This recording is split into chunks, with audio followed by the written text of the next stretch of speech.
So everyone gather in the main stage area for our next presentation, Dr. Knabb. Hi, good afternoon, everyone. It's great to be back in front of you to chat with you. I've had a chance to meet with some of you in person, and I'll stick around a little bit after the presentation's over. I know there's going to be a door prize part of the day after I'm done talking, but hopefully I'll get a chance to talk with some of you before I leave. I really enjoy getting to talk with all of you who are here because you're interested in what's going on with hurricanes and hurricane preparedness. As I mentioned during the introductory remarks this morning, I'm not just a hurricane forecaster, not just a government person. I have to deal with the same issues you do when it comes to hurricanes, and that means that when hurricane season is getting started, I've had to think through a lot of the same things about what I'm going to do to get ready personally, for my family, for my house, for the Hurricane Center facility, for the staff that work there. We have to think through all of these issues just to live in a hurricane-prone area. So I thought I would share with you to start some of the things that I tangibly think through as hurricane season approaches. And actually, this is something that I had already started to work on before the season started. So it says starters for a pre-season to-do list. These are ideally things that you would be thinking about and doing even before it's June 1, but it is not too late to do these things. The list of what you could do is very long, but I thought I would simplify it to start. And those of you who like to go to the store will like the first one. The best, most important thing you can do to get ready for a hurricane is to go shopping, because you don't want to wait until a hurricane is on your doorstep to go shopping for critical supplies that you're going to need. Every time there's a tropical storm or a hurricane that impacts an area or threatens an area, you see people before landfall standing in these incredibly long lines to get water and to get bread and to get batteries, all the things that if you go to your nearest big box store today or convenience store or wherever, they're going to have plenty of it. It's easy to get those things today. So go out and get them, stash them away in your house. In my house, we get 7 days worth of water and non-perishable food. At least 3, but we go to 7 because I just don't want to mess with it. I want to make sure that I've got enough for my wife and my son, who's 8 years old in the elementary school, and if I'm going to be at the Hurricane Center working, I want to know that they're okay. And it's not just the food and the water, though. More and more we're having to think through very creatively about the things that we're so used to dealing with. And I was just talking to my mom earlier. She's up here in the front row today joining us. She's talking about having a solar-powered cell phone charger. I mean, how important are those cell phones nowadays? And as you heard in one of the earlier sessions, sometimes the ability to text message will still be there at some point after the storm, after network connections resume. But what if you haven't charged up the phone and the power is out and you don't have the ability to use that phone? Well, if you have a battery-powered or solar-powered cell phone charger, you might be able to get that device going. What about cash? When a storm is approaching, you want to have enough cash on hand to get through the storm and the aftermath, because the ATMs, the credit card machines aren't going to work. First aid kits, prescription medicines, fill those up ahead of time, well before people are standing in line for a long time at the pharmacy. So many things that you can get ahead of time, and many of them you could go shopping for today to not have to worry about getting them later. What's next on the list is answering that question that we have asked many times already here today is, do I live in the evacuation zone? Because we have talked about for years about how it's so important to get an emergency preparedness plan in place for hurricanes. If you don't know if evacuation is ever going to be a part of that, it's really hard to have a full plan in place. So it really is critical, and some of the folks who've asked questions today have asked that very question. If I live in this town, could that flood in storm surge? Well, if you haven't picked it up yet, go visit my friends at the local forecast office here from the Houston Galveston Weather Service office, and they have this guide. You want to not leave here without having it. And it has, as part of it, a map of the evacuation zones. And this will give you a first glimpse at whether or not where you live is in one of these evacuation zones. It's so important because after you find out today, hopefully, whether or not you live in one of these evacuation zones, then the next step is to figure out, okay, I'm in one of these zones. If you are, then if I'm ever told to evacuate, where am I going to go? And how am I going to get there? Now, you don't typically have to drive to Dallas in order to get out of the storm surge zones in the Houston area. It's a matter of driving tens of miles, maybe, not hundreds of miles, and go to an inland location out of the storm surge zones in this general area. Hopefully you've got a friend that you can identify that you could go stay with out of the evacuation zones. But we want the right people evacuating. If you're not in one of these evacuation zones, then you want to be putting your plan together that has details about how you're going to get through the storm, sheltering in place there, and having the supplies that you've already bought, right? Last thing is to visit your insurance agent, and I mentioned this morning, but this is really important because how many times after a hurricane do we have a microphone from a TV person in the front of somebody's face and they said, I've lost everything and I didn't have enough insurance? And in many cases, by visiting your insurance agent now, you could identify ahead of time what really would be covered, knowing that flood is not going to be a part of it unless you buy separately flood insurance. So these are things that you can do now. I get asked all the time, hurricane season starting, what should I be doing? This is a good glimpse at what your list could look like for things you could be doing today. And if you'd like to talk more about that, the folks at the forecast office booth will be there till the end of the event today, and we're always available. I'm going to show you my Twitter handle at the end of this presentation. There's so many different ways at ready.gov or at hurricanes.gov or at your local emergency management office website, or contacting them any way you can to get details about how to put your plan together. But these are things I think through every year. So I want to talk now a little bit more about what we are doing as the season gets started to improve what we do from the Hurricane Center and to give you better information. And so today's June 1, and whenever we start the hurricane season, we start putting out our graphical tropical weather outlook. The first one of the season was issued this morning, and right on cue we have something going on down in the southwestern Gulf of Mexico. Not something to worry about tremendously right now. It's way down there. It's kind of associated with what was left of an East Pacific system named Barbara. It has a very small chance of developing over the next couple of days. That's what this graphic and this product on our website do.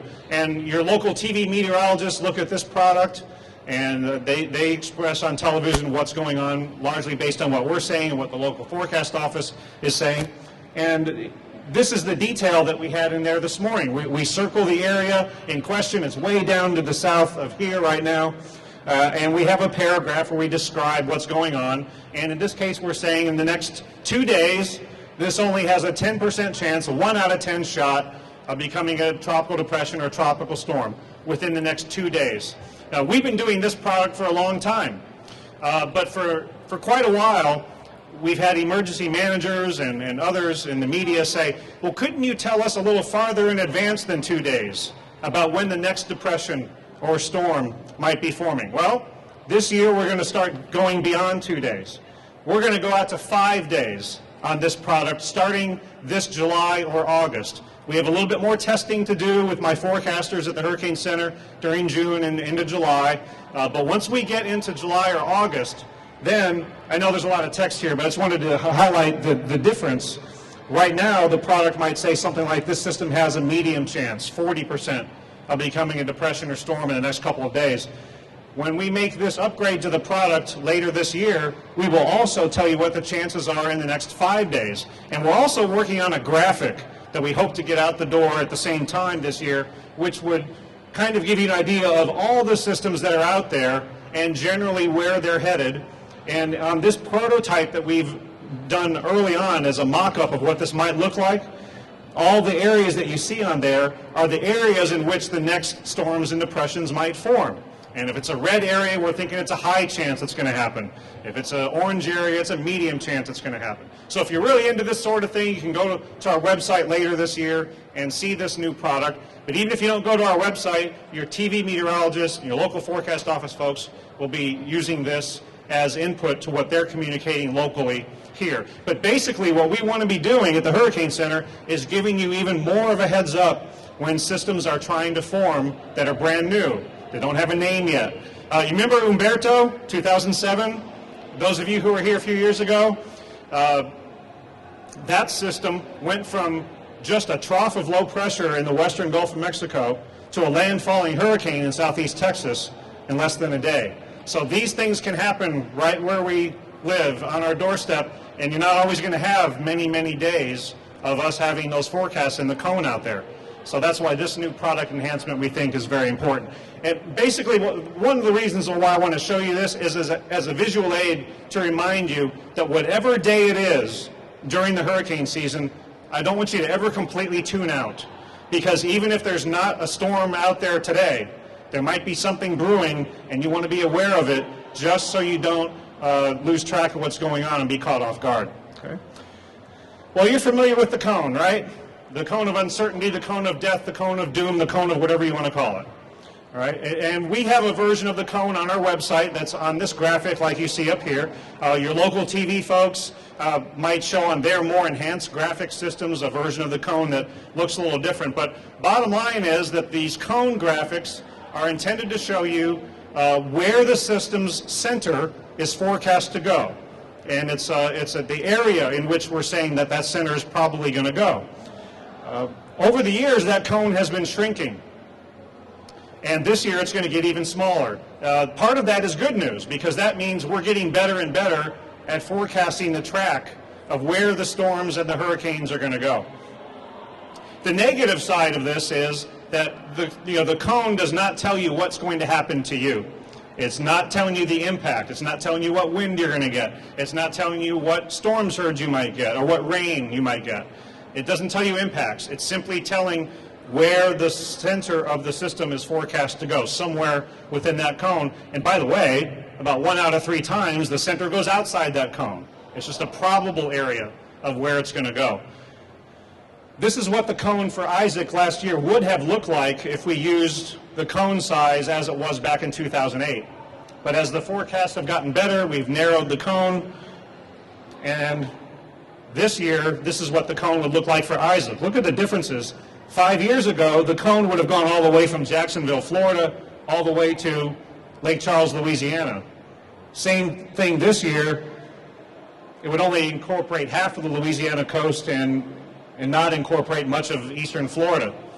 But again, how many years have we been saying don't focus too much on that black skinny line, that exact forecast? I also want to re-emphasize you shouldn't focus too much on that narrow white cone, because look at the watches and warnings in this case in the Bahamas. Tropical storm watches and warnings, way outside the cone. So the cone does not tell you what's going to happen to you. It's very important to pay attention to local warnings and local instructions, because bad things can happen even outside the cone, even if the center stays inside that cone. But you'll see this a lot on television to keep these reminders in your mind. We talked about models this morning. Someone asked a really good question about the various models that we look at. Even though the forecasts of the track are getting better, because these computer models from around the world and in the U.S. that we use are getting better and better, as I mentioned this morning, sometimes the models have a bad day. Sometimes, just like your friends, they don't agree. How many times have you had a problem and you go ask a collection of your friends what you should do about it? And 3 of your friends say you should do this, 3 of your friends say you should do that, and you walk away going, ugh, everybody's telling me, giving me different advice. Well, welcome to the weather, and welcome to the world of a human weather forecaster in a case like this. This is Debby last June over the Gulf of Mexico, when it was centered over the central Gulf of Mexico, and we had some differing advice coming from these various models that we look at.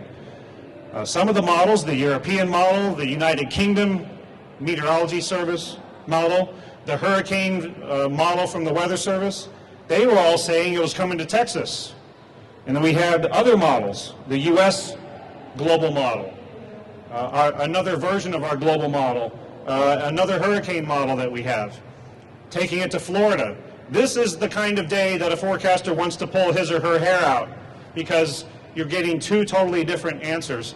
The model that went off to the west, one of the models, the European model, was the one that did really well earlier than the other models in Sandy, but it didn't do so well in this case because Debby went off to Florida.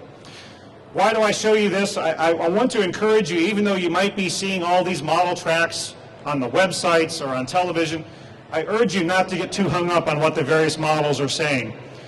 We don't know which model is going to be right ahead of time. And it's really important to focus on what we're saying in our official forecast, what the local forecast office is saying, and what the warnings for your area are and what your local officials are telling you to do. I never want to hear a story about anyone who didn't follow the instruction from a local emergency manager because they thought, well, this other model says it's not coming here. We really need to let the professionals do their job and let us sit through and sift through all of these model forecasts, and don't try to decide on your own which one's right, because we're having enough trouble as it is and accounting for that uncertainty. But the models are out there if you're interested, but we certainly don't encourage you to spend a whole lot of time trying to figure them out. Speaking of Debby, we often think of tropical storms and hurricanes as big wind machines, and they certainly are that, but even though the wind can be damaging and deadly, and we need to focus on it when it is the main hazard to be concerned about where you live, we often forget about the water-related hazards. And even in a relatively weak system, a tropical storm over the Gulf of Mexico like last year, Debby, in June, that didn't look all that great on satellite, never got a hurricane category, but because it was a large, sprawling system over the Gulf of Mexico, it still produced storm surge on the west coast of Florida.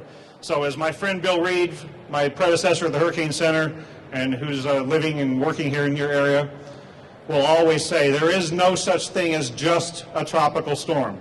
What about Allison that affected this area many years ago because it had water hazards from the rainfall? So we have to respect water. In fact, last year, 2012, was all about water, water, water. Debby, Isaac, Sandy. So much had to do with water. And Debby produced tremendous amounts of storm surge considering that it was a tropical storm. It also had some tremendous rainfall impacts and flooding in rivers in northern Florida in inland areas. So it really is important to focus on the water, not just the wind, especially when it doesn't appear to be a big problem with a tropical storm being not as strong wind-wise as a hurricane. Here's Isaac last year. Never got the tag of a major hurricane, never reached Category 3 or stronger. It was a Category 1 hurricane, but there is no such thing as a minor hurricane. This was another large system that was able to produce tremendous amounts of storm surge. That upper left panel is in Braithwaite, Louisiana, a place that flooded tremendously, more than a foot of water in that neighborhood. Evacuation instructions were given, and not everybody got out. We lost a couple people in that area due to the storm surge. It's a deadly hazard. And even though it wasn't a major hurricane, it was a major impact because it was large and it had a particular track that flooded that area even though it didn't flood in Katrina. So whatever you experienced in Ike, or even if you weren't here for Ike, in some ways we have to forget all about that. And the next storm might be very different, on a slightly different track, a different size, a totally different scenario that might impact your area in ways it never has been before, and it might not just be wind, it might be water. And then, whoops, let me go the other way. Debby, Isaac, and then Sandy. Let me talk a little bit about Sandy. A lot of you who I've met with this morning have asked, at least mentioned, Sandy from last year, a very memorable storm we're going to be talking about for a long time. I wanted to summarize a little bit about what we did at the Hurricane Center with Sandy. We started to do media interviews and emergency management briefings when Sandy was way down in the Caribbean, days and days before it made landfall up in New Jersey and New York area.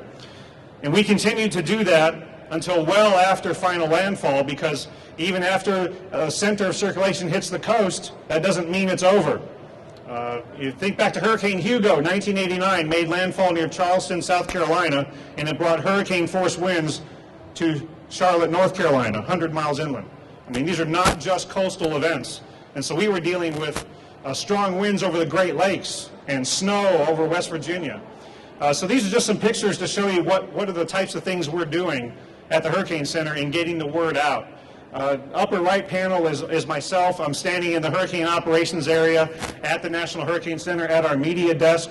We purposefully have decided that we're going to invite the media in to see our operations area so that the flow of information from us out to the world is as free-flowing as it can be. Because we know that television is still the main way that people find out what's going on with hurricanes. And so we want the television folks to be there, and hopefully, if there is a hurricane threat here, that you'll see me on television talking directly to you, because we want to be doing that when there's a threat.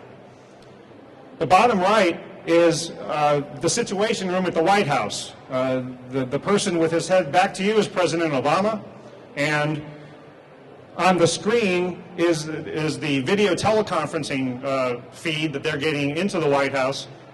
On the upper left, and Mom, it really is me, that is me briefing the President from the National Hurricane Center, because we have a direct connection to the Federal Emergency Management Agency, state and local emergency managers, and elected officials at whatever level. And we brief them directly. So that happened during Ike. So we are providing information to your decision makers. So when you hear an evacuation instruction from an emergency manager or an elected official in this area, believe me, they have considered all kinds of input, thought through that decision very carefully, and they're not taking it lightly.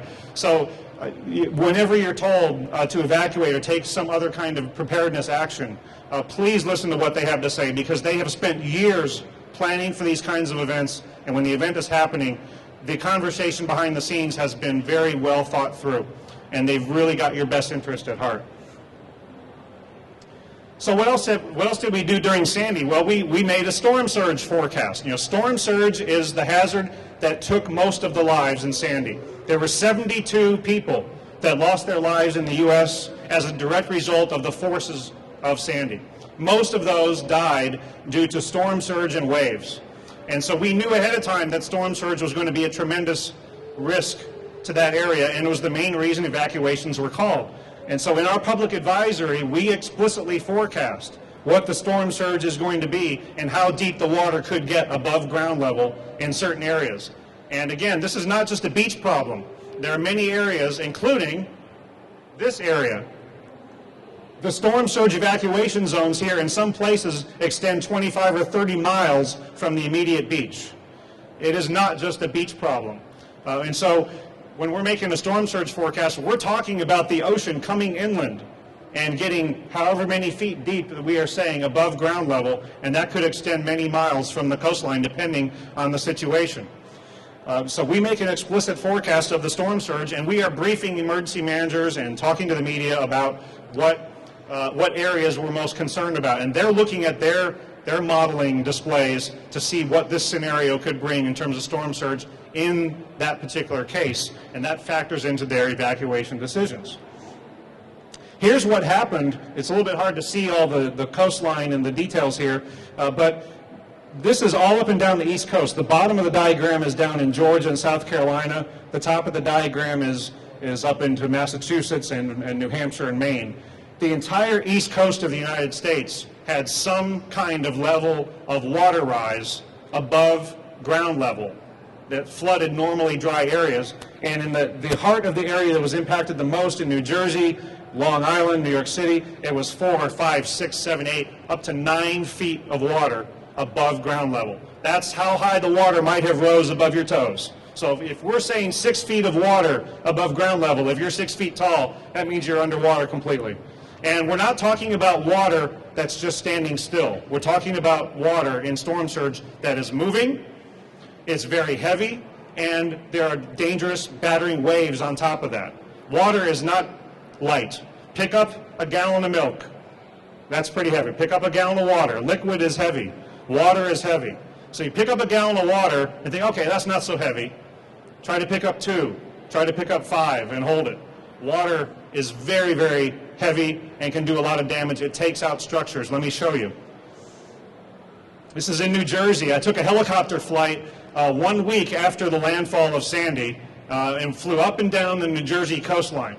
The left-hand pictures it's hard to see the details too much, but those were taken by the U.S. Geological Survey. The top left is a before picture, the bottom left is an after picture, and you see not only are structures destroyed, but the very coastline has been altered by the sand and the dunes being washed away. The pictures on the right are pictures that I took in that same area, and if you look especially on the bottom right, what you can see is roofs that appear to be intact because it wasn't necessarily the wind that did the damage to the homes. It was the water rising that 4 to 8 feet above ground level, and then the waves on top of that bashing into the structures, taking out the lower part, and the roof comes down on top of it. We could tell immediately by the roof shingles still being intact on some of the homes that wind did not do the damage. It was the water pounding into the structures. You do not want to be in structures like this when the storm surge is coming ashore. You'll die. It is not a survivable situation when you're in a structure that's been hit by the ocean waves and the storm surge like that. So that is why we're so glad so many people did get out when they were told to evacuate from the New Jersey coastline. And just mile after mile after mile of devastation due to water. This was not wind damage. This is all water. Piers are certainly not going to stand up to this kind of forces. And in the heavily populated part of the New Jersey, New York City area, and you have a heavily populated area here too, and like them, you have some very sensitive infrastructures down here. The water can really take out the transportation infrastructures and really do a lot of damage and make it very difficult for the community to function normally with transportation and power and whatnot, and water can do a lot of that damage. So this is why we have to take the water hazards so seriously and evacuate when we're told to do so. What are we doing differently at the Hurricane Center moving forward? That text product I showed you earlier, our public advisory where we put in our storm surge forecast, well, we realize that's not quite enough. We want to move forward in conveying the storm surge hazard graphically, and this is a prototype that we have been working on. We're hoping we can get this out the door onto our website as soon as this year, and if it's not this year, it's going to be next year. But what we're doing here is coming up with ways to forecast the storm surge in terms of how much water above ground could you experience at any point you pick on the map. This is an example from southwestern Florida. This is the kind of thing we're trying to forecast, and this is an example of, instead of just saying 4 to 8 feet or 6 to 12 feet, what we're going to be doing in the not-so-distant future is showing you how far inland could the ocean penetrate, how deep could the water be above ground level. This is the nature of storm surge. Wherever you see the colored areas, that is normally dry ground covered in 3, 6, 9, 12 feet of water. And that's how serious this hazard is, how many miles inland it can penetrate. And your area is a lot like that. In certain scenarios, the water can come miles and miles inland. And so we're going to be doing a better job, we think, in the next couple years here of doing this kind of forecast depiction of the storm surge because we know that storm surge and wind and the other hazards don't all occur in the same place at the same time. So it's important, we think, to start forecasting where the surge is going to be and how deep it's going to be. And another thing we're not going to have ready for this year, but we're working hard on as a result of all the storms from last year and everything we've learned about how bad storm surge is, including in systems like Ike. In 2 years from now, in 2015, we are going to begin issuing brand new separate storm surge watches and warnings. And Ike, that affected Houston, is one of the best examples of why we need to do this. Because storm surge and wind often do not occur at the same place and the same time. The water started to rise on the Bolivar Peninsula well before the winds really started to ramp up. And so the time to issue a storm surge watch or warning was sooner than what would be dictated just by the wind. And in this particular example, what we're showing is, this is what we intend to do, is to, on a map, designate which areas are under a storm surge warning, and it's not just going to be along the beach. It's however far inland the storm surge hazard is going to go. And we're going to do this to help support what the emergency managers are doing in terms of evacuation instructions. So, I know, and I wish we could do all this year. It takes time and resources to develop these new capabilities.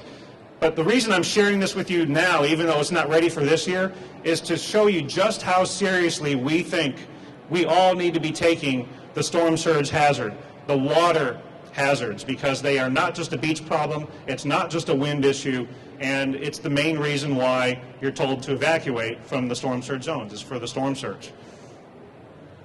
So we're going to continue to try to improve upon that, and this is our answer to the questions about, well, why can't you figure out a way for the Saffir-Simpson scale or for a category to explain to me what the surge is going to be where I live? This is the direction we're heading in, to explain to you where the storm surge is going to be happening, who is at risk, because it's just not simple enough to put one category number on it to explain what you're going to get for wind, what you're going to get for surge.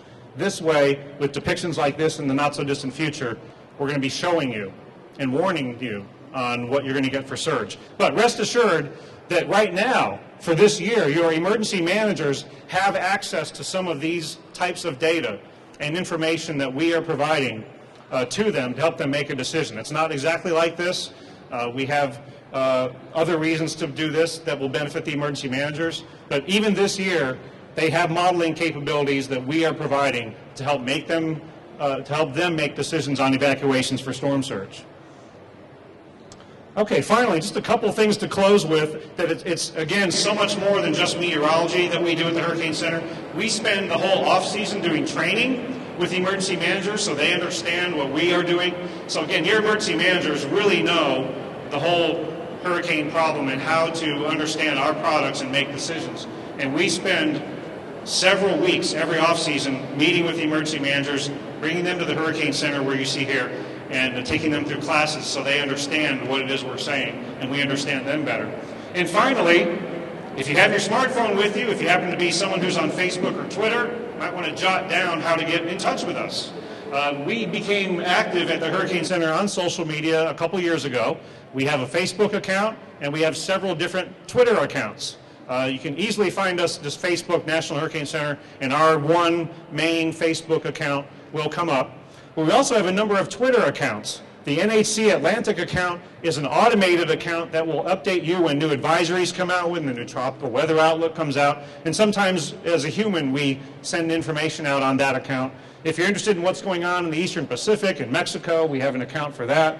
We have, here's how important storm surge is. It has its own Twitter account from the Hurricane Center just to discuss the storm surge issue. And then I have my own account, NHC Director. If you see a tweet that comes from the NHC Director Twitter account, I wrote it. Nobody else writes it for me. It's never automated. It's always me. So that is a way that any of you can remain in contact with me and what I'm saying. And you know, your emergency managers more and more are on Twitter. Your local TV stations are on Twitter. It's a really good way for us to all stay in contact. Now, if you're saying to yourself, okay, I'm not a Twitter person. I don't like social media. I want to stay as far away from it as I possibly can. I can assure you, you are still benefiting from it because Twitter is becoming a way, for example, that we in the Weather Service and the emergency managers and people in the media stay in contact and keep information flow going, and that feeds into the television broadcast. So it really is a beneficial tool. And we're just finishing up National Hurricane Preparedness Week, but the conversation will continue on social media. So that's just another way for us to stay in touch. I really do appreciate the time to interact with all of you today, but through the benefit of technology like this, the conversation doesn't have to end today. So I'm looking forward to remaining in contact with all of you. Congratulations on a tremendous event. I want to thank all of you for coming because you are the energy behind how Houston is going to remain hurricane prepared. So wish you the best of safety during this upcoming hurricane season, and I wish you luck in the upcoming raffle. I guess there's going to be some door prizes. I have exempted myself from competition, so I'm not going to win anything, but perhaps some of you will. Thanks for the attention, and good luck this hurricane season. Thank you.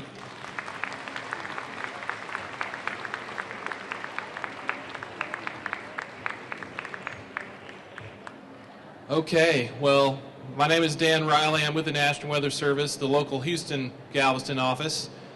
How many of y'all are interested in door prizes? All right, quite a few.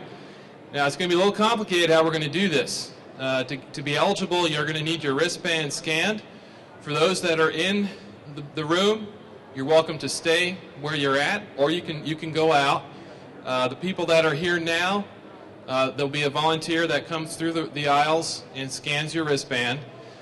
And then after everyone in the room has been scanned, they're going to open up the doorway in the back, and those new entrants will be scanned at the entrance. Is that confusing enough for everybody?